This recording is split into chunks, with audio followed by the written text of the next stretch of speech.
So the next thing we want to address is combining rotation with posture. Right, so we've been talking about having our centers lined up, center of levitation over center of gravity. So we want to talk about how to use these with rotation. Okay, so let's isolate the top part of the body from the bottom part. So what's an exercise we can use to do that? Right, so we can turn to the right or to the left, but we're going to talk first about the isolation of the center of levitation and center of gravity, and then how we use those different parts of the body for the man to lead the lady and how the lady follows. So first of all, a little exercise. Okay. If we just stand with our feet about shoulder width apart, and we can put our hands in front of our body, and what we're going to do is first turn the center of levitation, kind of feel like you're trying to turn the center of levitation only. So that's the top part's going to turn. Exactly. So you feel like this panel up here turns. Now you have a good idea of how to do this. Because my students tend to cheat sometimes. When we talk about turning the top, they'll just move their arms. So if you take your hands and you bend your fingers in towards you, and you put your knuckles together and put your fingers straight, and then touch your fingertips to the sternum, that'll keep them locked in position. So when you do this rotation, then it'll be your whole upper body turning in one piece, as opposed to just your arms turning across. So that's the upper body. So this is upper body, so you can see that our feet haven't turned, so we're not turning our whole body in one big block, we're turning our upper body. So this, where you kind of hit this natural wall, where you kind of bounce back, that's as far as you'll ever have to go. So you don't ever have to force it past that, because that's as far as, that's like man's promenade position. You don't have to go further. Depending on how flexible you are, yeah, depending on how flexible. For normal people though, you'll hit a natural wall right here. Now, underneath this point of levitation, you have kind of where your belt buckle is, that area down, your center of gravity. So from your center of gravity down. Now what you're going to do is isolate under here and turn your hips and your feet only. So you would want to feel like if you're talking to your neighbors over a fence, they wouldn't be able to see your shoulders turning. So you have lower body isolation. Now this comes in real handy when the man's trying to lead you. How it works is we're connected up frame to frame, and we keep our frame nice and solid, which we'll get into later, but then the man uses these two different forms of rotation to lead the lady into the different body positions. But we have a little exercise for you to feel how that works. So for example, if we connect up with our elbows right here. Right. And so now, if I wanted to move you out of my way, I would rotate my top. Right, so you can see now if Michael moves his top, if I keep my frame parallel to him and we're locked in with our elbows, what happens is my feet have to move around. So you can see that my lower body eventually does a turning action. It doesn't really matter how you're doing it right now, where you turn, that's irrelevant. So it's almost like when you go to the supermarket and you're pushing the trolley and it has those wheels that spin round. If you actually went on a diagonal with the trolley, the wheels would turn and they would match the direction that the trolley was actually traveling in, no matter where it was facing. Right, so I'm his trolley is what he's saying. So now, not too heavy with food, I hope. Now, from here, if I keep my frame nice and still, and then Michael turns his lower body and moves around me, you can see that if I just hold my arms still and parallel to him, that my upper body does a natural rotation to stay linked in. So the point that we're getting to is if man is leading with his upper body, the lady's lower body responds, and then if he's moving his lower body, her upper body responds.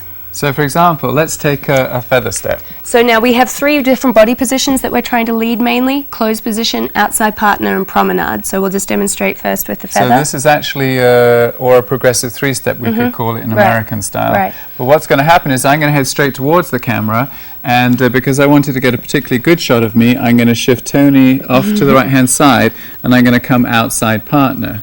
Now in order to do that, what I'm going to do is I'm just going to rotate my shoulders to the right. And I don't have to do it that much, just to take her a little bit off to the side. Let's move back a little bit more.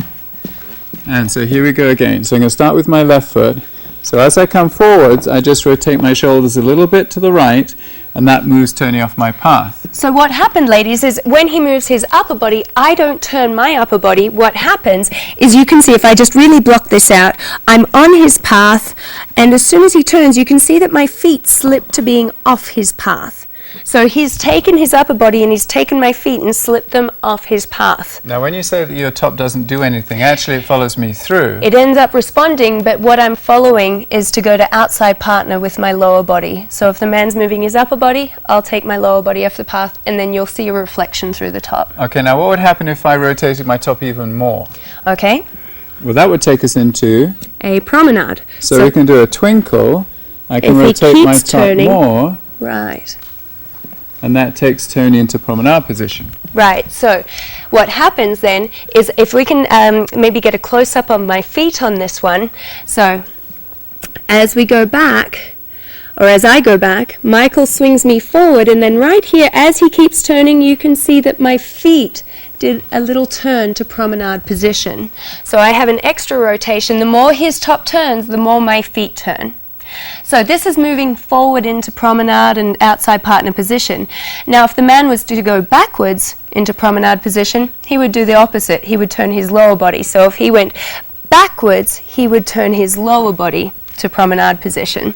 So from here, if we just did an outside change back on this foot and then turn to promenade, you can see he turns his lower body and my upper body ever so slightly responds to him. So we have two different ways of leading and following. If I kept rotating around, eventually what would happen is I'd pin your feet together. So for example, if I was doing a turn to the left, I was doing something like a telemark, for example, and I kept rotating, kept rotating, that would actually close your feet together. Right, and see, and then at the end, he keeps rotating through his hips and my upper body kept turning and we ended up again in promenade position. So you want to figure out in your steps, if you're doing a forward or backward rotation, to figure out if you're trying to lead the lady with the upper body or center of levitation part of your posture, or are you leading it with the lower body and leaving your center of levitation with the lady to make her stay in promenade. So we're trying to get a stillness in there. Only move what you have to move. This should hopefully avoid the look of the man looking like this in promenade position, because now you've turned your center of levitation as well as your feet to promenade instead of just the feet and leaving the center of levitation with the lady, which keeps a nice frame. So the general rule is for the man, if you're moving forwards and you want to turn the lady, you rotate your upper body. If you're moving backwards and you wish to turn the lady, you rotate the lower part. And ladies vice versa. If the man moves his upper body, you move your lower body.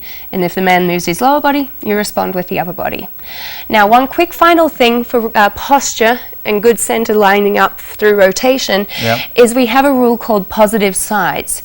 So now, if you want to have balance through turn, you need to have a slight wind up in your body. So I'm just going to do a turn to the camera right now. If I do a 3-step turn and my shoulders and my hips and my feet are lined up, if I do a 3-step turn, I'm okay if there's no power. If I put a lot of power on, if I go very fast, what happens is momentum keeps me moving and I'll end up falling backwards out of a step. So I would use wind up, meaning if I turn to the right, I would wind my right side positive.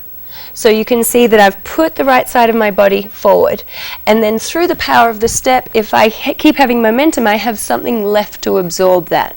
And if I turn left, I would have my left side positive. So you can see I have my left side positive to turn left, and then I have something left to absorb that momentum at the end.